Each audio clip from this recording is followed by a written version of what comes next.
Hello guys, welcome back to my channel once again. Hope you are doing well. Today we will discuss MCQs of class 11 first a photograph. Hornbill. The book name is Hornbill. So now let's start. First one is who is the poetess of the poem A Photograph. जो poem आपकी photograph है उसकी poetess कौन है? Shirley Toulson, Rudyard Kipling, Elizabeth Jennings and Marcus Nathan. So now the correct answer is A. Shirley Tolson. Shirley Tolson is the poetess of a poem, A Photograph. Next one is what is the poem A Photograph about? ये जो photograph जो poem जो लिखी गई है वो किसके बारे में लिखी गई है? What is discussed in this poem? इस पोएम में क्या डिस्कस किया गया है? About poet's childhood memories, a tribute to poet's mother, poet's photograph, a poet's father. About poet's childhood या पोइट ने जो अपनी चाइल्डहुड उसके बचपन की जो मेमोरीज है उसके बारे में लिखा है. ट्रिब्यूट टू पोइट्स मदर, अपनी माँ को श्रद्धांजलि दी है या जिसको हम रिस्पेक्ट भी बोल सकते हैं.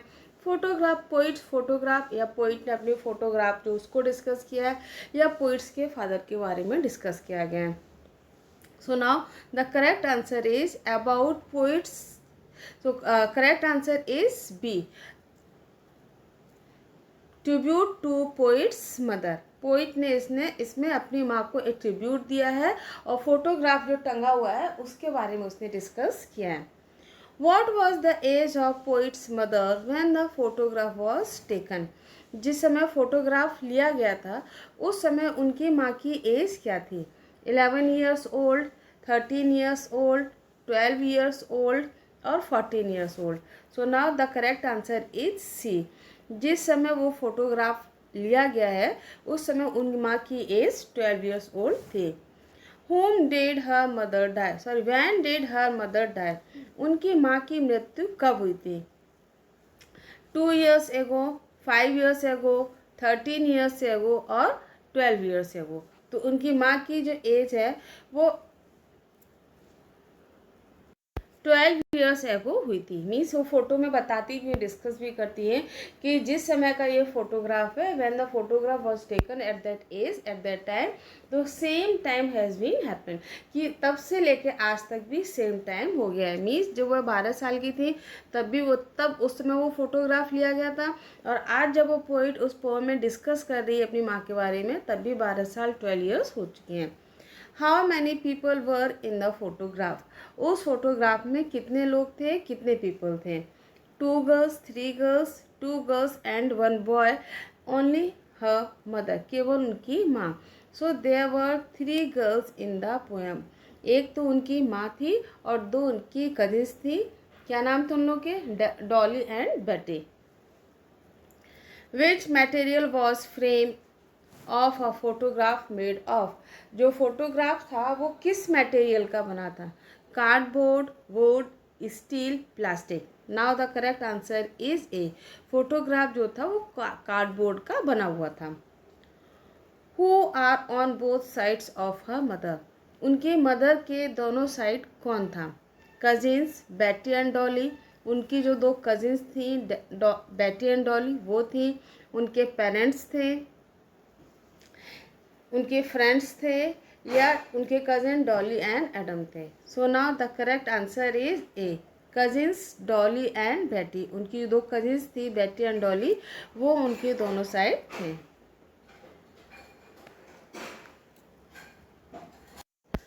What are the 3 of them doing in the photograph? उस फोटोग्राफ में तीनों जो गर्ल्स हैं वो क्या कर रही हैं? प्लेइंग, खेल रही हैं.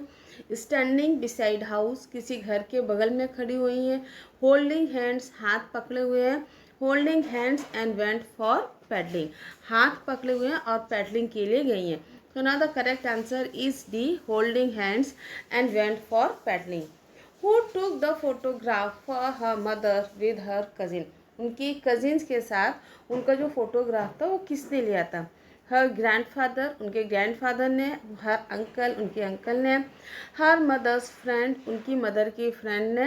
एंड हर ग्रैंडमदर या उनकी ग्रैंडमदर ने. So now the correct answer is B. उनका जो फोटोग्राफ है वो उनके अंकल ने लिया था. What does terribly transient feat mean in the poem? इस पोम में एक वर्ड दिया गया है terribly transient feat. इसका मतलब क्या है? Her feet represent the mother who changed with the time while the sea remained the same. कि उनके जो फीट हैं मदर के, उसके जो फीट हैं वो क्या रिप्रेजेंट कर रहे हैं? Who change with the time, कि जो समय के साथ चेंज हो जाते हैं. While the sea remained the same, जबकि सी जो समुद्र है वो वैसे का वैसे ही है. मीन्स फोटोग्राफ जो वो किस में लिया गया था? When she was 12 years old, जब वो 12 साल की थी. फिर धीरे धीरे वो बड़ी हुई और बाद में उनकी डेथ हो गई. लेकिन समुद्र जो है आज के 12 साल भी जैसे था वैसे ही है और आज भी वैसे ही है. टेम्परेरी सिचुएशन या टेम्परेरी सिचुएशन को शो करता है. एज ऑफ टेम्परेरी को या none of the above. So now the correct answer is A. Her feet represents the mother who change with the time and the sea remain the same. वो जो terribly transient feat ये जो word है इसका मतलब है कि उनकी माँ को रिप्रेजेंट करता है कि जो समय के साथ चेंज हो गई लेकिन समुद्र जो है वो आज तक वैसा ही है. After how many years did her mother laugh on seeing the photograph. कि कितने सालों बाद उनकी मदर जो है वो उस फोटोग्राफ को देखकर हंस रही हैं. 21, 23, 12 and 25. Now the correct answer is B, 23. 23 years बाद उनकी मदर जो है वो उस फोटोग्राफ को देखकर हंस रही हैं. What was the favorite memories of her mother? उनकी मदर की फेवरेट मेमोरीज क्या थी? बीच हॉलीडेज, बीच पर जाना अपनी छुट्टियों में. स्कूल मेमोरीज, उनके स्कूल की जो मेमोरीज जो यादें थी वो, या वेकेशन, या नन ऑफ द अबव.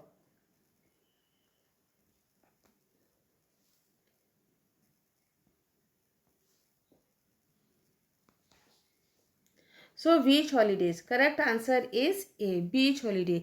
जो बीच हॉलीडेज थी वो उनकी मदर की फेवरेट मेमोरीज थी. What was the favorite memories of the poet? Poet की फेवरेट मेमोरीज क्या थी? हर मदर्स मेमोरीज, अपनी माँ की यादें. हर मदर्स लाफ्टर, अपनी माँ की हंसी. हर ओन वेकेशन मेमोरीज, अपनी छुट्टियों की यादें. हर चाइल्डहुड मेमोरीज, या अपने बचपन की यादें. So now the correct answer is B, her mother's laughter. उनकी जो माँ की जो हंसी थी वो पोइट की फेवरेट मेमोरी थी. What would the mother show to her daughter while showing her the photograph? जब उनकी मदर अपनी डॉटर को फोटोग्राफ दिखा रही होती हैं तो उसमें वो क्या दिखाती हैं, क्या शो करती हैं? How her parents dressed for her beach, कि उनके पेरेंट्स किस तरह से उनको बीच के लिए तैयार किया करते थे. हर कजिन्स, उनके cousin. Her own childhood photograph, उनके बचपन का photograph.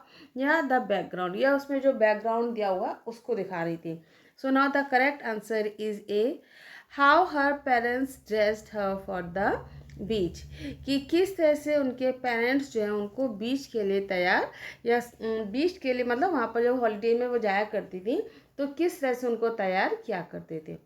What is the meaning of the word drive? जो राय जो वर्ड है एक्चुअली इसका मीनिंग क्या है, इसका मतलब क्या है? Ironic.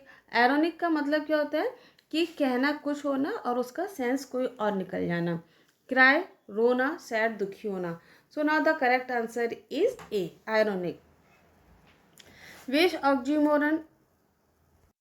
Oxymoron literary device was use in the poem. इस पोम में जो लिटरेरी डिवाइस है ऑक्सीमोरन वो क्या है?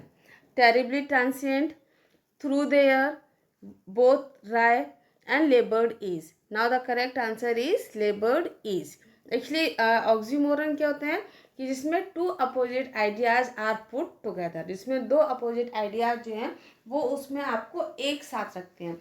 जैसे कि एग्जांपल के लिए अगर हम बोल सकते हैं लाइफ इज बिटर स्वीट, तो मीन्स लाइफ जो है हमारी ज़िंदगी जो है, जो जीवन है वो कैसा है?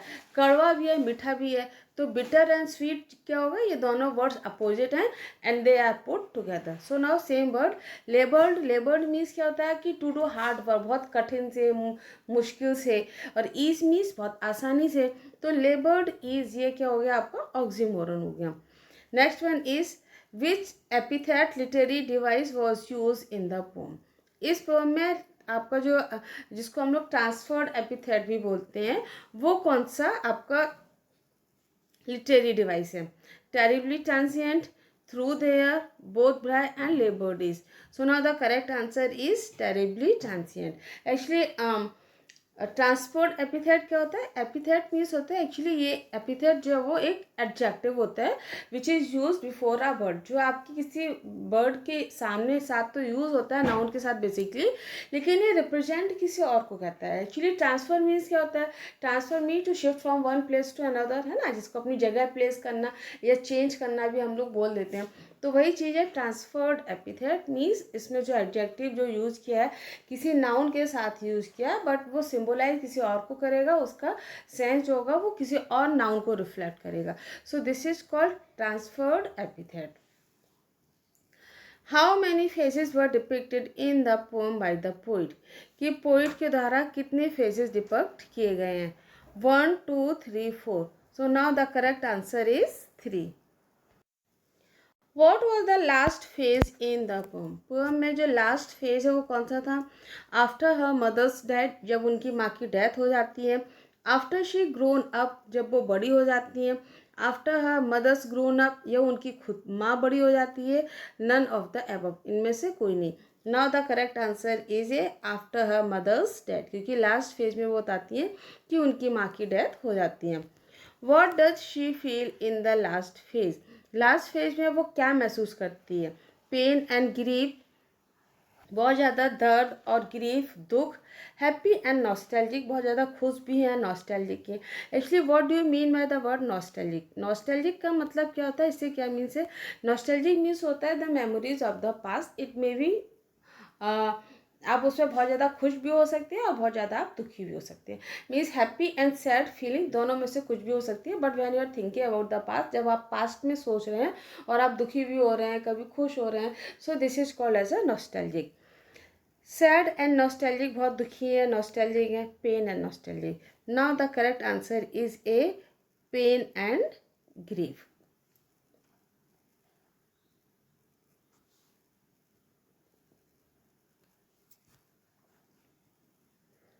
Next one is the word transient in the poem shows. इस पोएम में आपका एक वर्ड दिया गया है ट्रांजिएंट, उसका मतलब क्या है? क्या वो वर्ड शो करता है? चेंज इन नेचर, कि नेचर में जो चेंज है वो उसको शो करता है। परमानेंट फीचर ऑफ द सी का जो समुद्र का जो परमानेंट फीचर है उसको शो करता है। चेंजेस इन ह्यूमन्स लाइफ, हमारे जीवन में जो परिवर्तन आते हैं उसको शो करता है। ऑल ऑफ दीज, यह सब। So now the correct answer is C, changes in humans life. Actually transient means क्या होता है? फॉर अ टाइम बीइंग, जिसको हम लोग हिंदी में क्षण भंगुर भी बोल सकते हैं, या जिसको हम लोग क्षणिक भी बोलते हैं। तो ट्रांजिएंट मीन्स होता है कि फॉर अ टाइम बीइंग, कुछ समय के लिए। तो चेंज इन नेचर, कि नेचर में जो चेंजेस आते हैं उसके लिए इसमें ट्रांजिएंट वर्ड को यूज़ किया गया है पोएम में। परमानेंट फीचर, की सी के जो परमानेंट जो फीचर्स है उसको, या फिर चेंजेस इन ह्यूमन्स लाइफ, हमारे जीवन में जो परिवर्तन आते हैं उसके लिए वर्ड को यूज़ किया गया। करेक्ट आंसर इज सी, क्योंकि उसमें पोएम में बताया गया है, जो उसमें दिया ना कि टेरिबली ट्रांजिएंट फीट, कि किस तरह से समुद्र जो होता है वो उनकी माँ के टेरिबली ट्रांजिएंट फीट को छूता है, टच करता है। मीन्स क्या होता है? समुद्र का जो किनारा होता है वो कैसा होता है? गीला होता है। तो उस पर हमारे पैरों की छाप, उस पर जो प्रिंट पड़ते हैं, और जैसे ही वो समुद्र की लहरें आती हैं तो वो क्या करते हैं? हमारे पैरों के निशान वो मिट जाते हैं। तो मीन्स कुछ टाइम के लिए, कुछ टाइम बीइंग के लिए वो हमारे इम्प्रिंट्स रहते हैं पैरों के। What do you mean by big girl in the poem? इस पोएम में जो बिग गर्ल जो वर्ड यूज़ किया गया है उसका क्या मतलब है? पोइटेस मदर, पोइट की मदर। डॉली, या डॉली उनकी जो कजिन थी। The healthiest of the girl, उस गर्ल में जो सबसे हेल्दी गर्ल थी वो। The oldest cousin of the mother, mother की ओल्डेस्ट जो कजिन थी। Now the correct answer is poetess mother. Correct answer जो वो ए है। जो बिग गर्ल जो वर्ड यूज़ हुआ है वो पोइटिस की जो मदर थी उनके लिए यूज़ किया गया। Each of the two girls were holding one of whose hands, कि तीनों जो लड़कियां या दोनों जो लड़कियां थी वो किसका हाथ पकड़े हुए थी? अंकल्स हैंड, अंकल का हाथ पकड़े हुए थे। फादर्स, मदर्स और sister. Now correct answer is D, दोनों लड़कियां गर्ल्स जो थी वो अपनी सिस्टर का हाथ पकड़े हुए थी। Sister in the sense the mother of poetess, poetess की जो मदर थी उनका। What does the word paddling means, paddling जो वर्ड है उसका क्या मतलब होता है? टू थिंक अबाउट समथिंग, किसी भी चीज़ के बारे में सोचना। To walk in water that is very deep, कि that is not very deep, जो पानी पर चलना, जैसे ना हम लोग छप छप करके चलते हैं जब पानी कम होता है। बच्चों को देखा होगा आपने हमेशा, जब हम लोग भी छोटे थे बारिश होती थी थोड़ा सा पानी कहीं मिलता तो छप छप करके चलते थे। तो वही चीज़ है कि टू वॉक इन वाटर, पानी में चलना जो कि बहुत ज़्यादा गहरा नहीं है। To run on the road, road पर चलना। To hide. Now the correct answer is B, to walk in water that is not very deep, कि पानी पर चलना जो कि बहुत ज़्यादा गहरा नहीं होता है। What was in the hands of uncle, uncle के हाथ में क्या था? A cup, a glass, a camera, a photo। Correct answer is C, uncle के हाथ में एक कैमरा था। The similar meaning of the word momentary is, momentary अभी इससे पहले हमने आप डिस्कस किया था द वर्ड ट्रांजिएंट, कि जो मोमेंट्री का जो सिमिलर मीनिंग है वो क्या है? ट्रांजिएंट बताया ही था पहले, जिसको हम लोग क्षणभंगुर भी, for a time being, for a short time period के लिए हम लोग जो बोलते हैं कि कुछ समय के लिए। पैडलिंग अभी हमने डिस्कस किया है कि जो पानी बहुत ज़्यादा गहरा नहीं होता है, डीप वाटर नहीं होता है, उस पर जो हम चलते हैं। कार्डबोर्ड जिसका फोटोग्राफ बना हुआ था। एंड लेबर्ड इज, लेबर्ड इज जो बहुत कठिनाई मुश्किल से, आपको ऑक्सीमोरन बताया था, उन्होंने डिस्कस किया था लिटरेरी डिवाइस।